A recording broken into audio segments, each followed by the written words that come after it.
नमस्ते, मैं हूँ Vaidya Monika. Today is day 2 of 7 day series myths about Ayurveda. आज बात करते हैं हम एक और मिथ की आयुर्वेदा को लेकर कि जो आयुर्वेदिक मेडिसिन हैं वो हीट प्रोड्यूस करती हैं हमारी बॉडी में या फिर गर्म होती हैं। चलिए इसे एक एग्जाम्पल के साथ समझते हैं। हमारे शरीर में 3 दोष होते हैं, वात, पित्त और कफ। जो वात और कफ होते हैं उनका जो नेचर होता है वो ठंडा होता है, और जो पित्त होता है उसका जो नेचर होता है वो उष्ण यानी गर्म होता है। एग्जाम्पल से समझते हैं। अगर किसी पेशेंट को कोई स्वेलिंग है और वो स्वेलिंग पित्त के बढ़ने की वजह से है और हम वहाँ पे हॉट फर्मेंटेशन करते हैं तो उसकी हीट और बढ़ जाएगी, वो सबसाइड नहीं हो पाएगा। इंस्टेड ऑफ हमें वहाँ पे शीत उपचार यानी कि कोल्ड ट्रीटमेंट देना चाहिए। और अगर वही स्वेलिंग कफ की वजह से है, बड़े हुए शरीर में बड़े हुए कफ की वजह से है, तो वहां पे हमें हॉट फर्मेंटेशन यानी कि उष्ण उपचार करना चाहिए।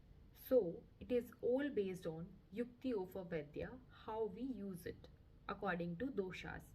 एक और एग्जाम्पल से समझते हैं।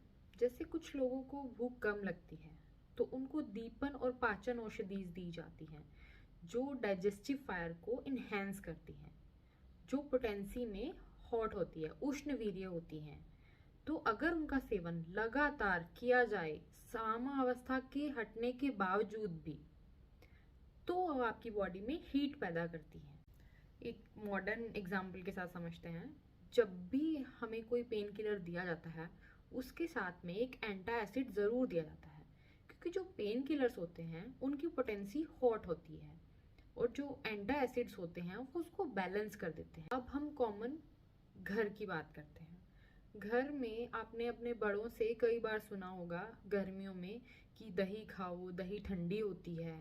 पर दही ठंडी नहीं होती, दही गर्म होती है। उसका जो वीर्य होता है, उसकी जो पोटेंसी होती है वो हॉट इन नेचर होती है।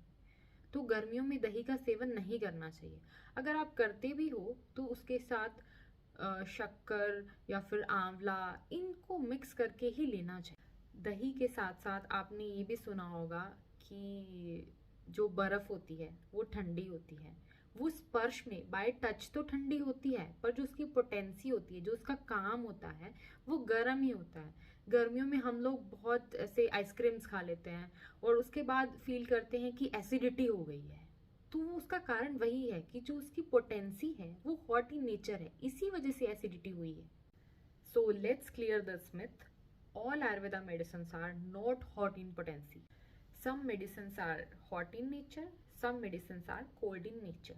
It depends on your Vaidya who is treating you according to your Prakriti, according to your dosha, and according to condition of your disease.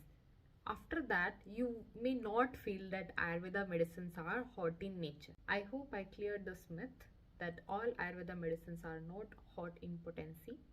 Thank you for watching. Stay tuned for more such information. Namaste.